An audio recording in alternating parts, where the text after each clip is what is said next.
You're 14 and your father works for the man who runs the king's dueling registry. That means you grow up inside the world of blades, not watching from the edges, inside it. The swords are real. The men who carry them are real. The blood on the practice floor is real. Your father, Gabriel Daubigny, doesn't hide this from you. He teaches you Latin while fencing masters train noblemen in the same hall. You watch the footwork before you can name it. You study the angles before anyone tells you to. By the time most girls your age are learning embroidery, you can already tell the difference between a man who knows how to fight and a man who only thinks he does. You file that away quietly, the way you file everything. You're 14 and the Count of Armagnac notices you. He's powerful and he's married, and neither of those things stop him. He takes you to his household. He gives you lessons, clothes, and access to rooms you'd never otherwise enter. In exchange, you belong to him in a way that men of that era believed women could belong to them without asking. You learn to sing. Your voice is extraordinary, low and full and strange for someone your frame. You learn to fence properly now, not just watch. The Count's sword-fighting tutors work with you alongside the men, maybe as a novelty at first, but you are not a novelty. You are genuinely dangerous. You file that away too. The Count becomes obsessed with displaying you. He wants you at every important gathering, wants people to hear you sing, wants them to understand that he possesses something rare. You become accustomed to being looked at in a particular way. There's admiration in it and hunger in it, and they're not always easy to distinguish. You learn to use both. The Count teaches you things intentionally and unintentionally. He teaches you how power works when you hold it even temporarily, how far you can push before someone pushes back, how to make yourself indispensable. You're still very young for these lessons, but you're an attentive student. You watch and remember. You will use all of this information later. You're 16, and the Count, trying to smooth over a situation that has grown complicated, marries you off to a man named Sieur de Maupin. He's decent enough, polite, forgettable. He gives you his name and then almost immediately leaves for a posting in the provinces. You stay in Paris. The marriage is legal, and it is meaningless. You already know you're not built for the quiet life of a regional administrator's wife. The streets of Paris are loud and full of people who want things. You want things too. You want stages and movement, and the kind of noise that actually means something. The provinces are not that. You're 17 and you've run off with a fencing master named Toland. He killed a man in a duel and fled Paris, and you went with him because why wouldn't you? The two of you travel south toward Marseille, performing along the road. You sing, he fences.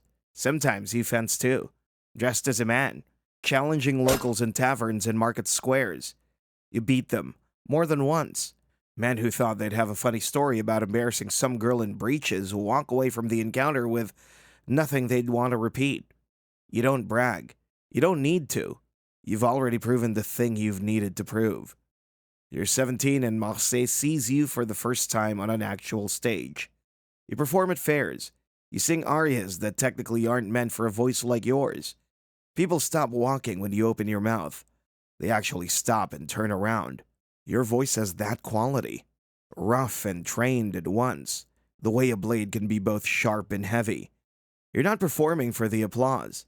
You're performing because nothing else feels quite like this. Still, the applause is very good. Marseille remembers your name. That matters. It's also in Marseille that you fall in love for the first time with another woman. She's from a family with money and position, the kind of background that's supposed to guarantee a certain kind of future. The attraction is immediate, and it is not subtle on either side.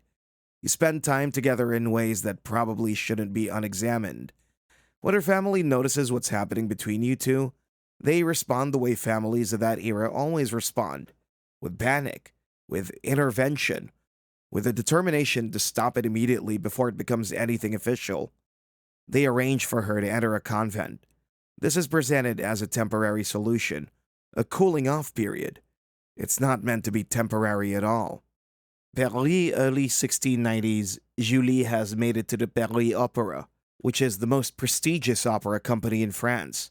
This is the equivalent of landing a principal role at the most important opera house in the world while also being wanted for arson.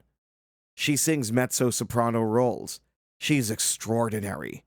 Audiences love her. Management is quietly terrified of her. Her colleagues are either her closest allies or her bitterest enemies, and that line shifts without much warning. She's not subtle. She's not trying to be. Here's the part people always rush toward: the dueling. Julie d'Aubigny fights men, trained men, noblemen who had had formal instruction their entire lives. She beats them. Not occasionally, regularly. She started training as a child alongside professional fencing masters at her father's workplace. By the time she's fighting at balls and supper parties and street corners in Paris, she has decades of real technique behind her. The quality of her instruction has been unusually high. She studied under some of the most respected fencing masters in France. She understands not just the mechanics of the blade, but the philosophy of it. The way an experienced fighter reads an opponent's body before the fight even truly begins. She knows how to control distance, how to set traps, how to make an opponent commit to a movement they can't recover from. But the men she's fighting don't always know that. She's a woman. She's an opera singer. She's wearing a dress.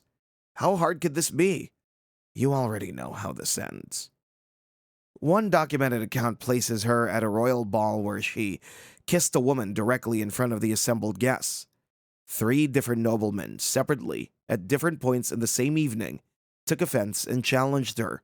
She fought all 3, outside, that night. She won all 3 matches. Then she went back inside. She doesn't appear to have recorded whether the wine was still warm. She just went back to the party. The 3 men had to explain their injuries to their households the following morning, which must have been a very specific kind of conversation. The convent story is real, and it is exactly as strange as it sounds. Julie fell in love with a young woman in Marseille. The girl's family, horrified by the attachment, packed her off to a convent to break things apart.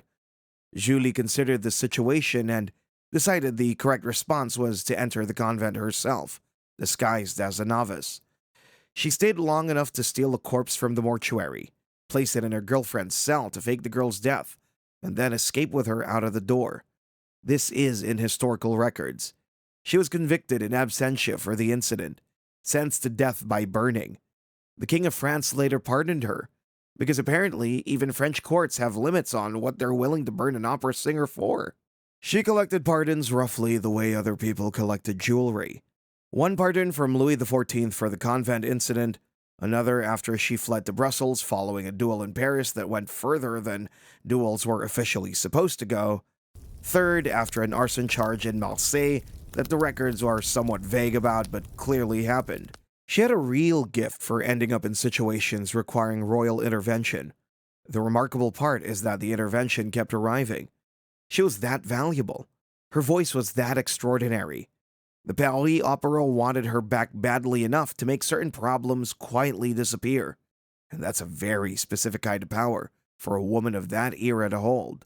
Contemporary accounts describe her voice as unusually low, with a range that let her move between parts written for men and parts written for women depending on the production. She created principal roles at the Paris Opera. Composers wrote parts specifically for her instrument. She wasn't just tolerated on that stage. She was one of the main reasons people showed up. Some accounts say she could step off stage mid-performance, settle a dispute in the wings, and return without the audience realizing anything had happened. That's either a remarkable level of professionalism or a remarkable level of chaos. Probably both. She had love affairs across France and into neighboring countries. Men, women, members of the aristocracy, at least one prominent member of the clergy. She grieved loudly when she lost people she cared about. There's an account of her spending 3 days with the body of a deceased lover before anyone intervened. She lived at a volume that exhausted the people around her and never appeared to exhaust herself. She burned at a particular brightness. It reads almost inconvenient from the outside, watching the records of her from 3 centuries away. She retired from the Paris Opera around 1705. She entered a convent, this time voluntarily and without any recorded crime. She was roughly 35 or 36. Her health had been declining. The decade of performing, dueling, fleeing Paris, and returning to Paris, performing again, all of that had worn something down. The historical record gets quieter here. She was attended in her final years by a knight of Malta named Dumoulin, a man who seems to have genuinely cared for her. She died in 1707. She was approximately 37 years old. The exact cause is not recorded. The Paris Opera had to distribute her roles across multiple singers after she was gone. Management noted this in correspondence. They noted it because they had to explain to patrons why certain productions felt thinner than before. She died at 37 with 2 royal pardons, a documented trail of defeated duelists across at least 2 countries, a completed career at the most important opera house in France, and a convenient break-in that still reads as one of the stranger rescue operations in European history. The complaints that had followed her across Paris for 15 years simply stopped. The record stopped there too. No wrap-up, no ceremony. She was gone, and the gap she left was measurable.